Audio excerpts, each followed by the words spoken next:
Headline edition, July 8, 1947. The Army Air Forces has announced that a flying disc has been found and is now in the possession of the Army. Army officers say the missile, found sometime last week, has been inspected at Roswell, New Mexico, and sent to Wright Field, Ohio, for further inspection. My dad came home from the Fort Worth Army Airfield, sat my mother and myself down and said, "Look, don't ever talk about this again. It's a non-event. Don't talk about it." And that's the way it was for years. Basically what it consisted of primarily was foil-like material, which looked almost like the aluminum wrap of today, although somewhat different, not exactly the same thing at all.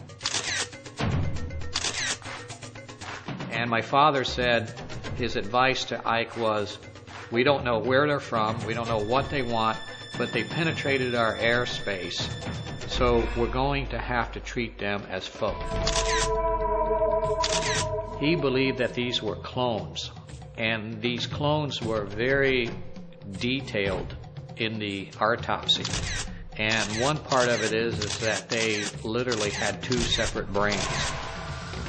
If an announcement were to be made, and people, especially young people, want us to think of ourselves as Earthlings, I know of no government on this planet that wants its citizens to think of themselves as Earthlings. Nationalism is the only game in town. Believe me, if something appears on the horizon, we're all going to look to Washington for defense and security. We're going to quake in our boots instead of a celebration of, my goodness, the most wonderful possible thing. No, we're going to look to Washington for defense and security, and we're going to send the guns.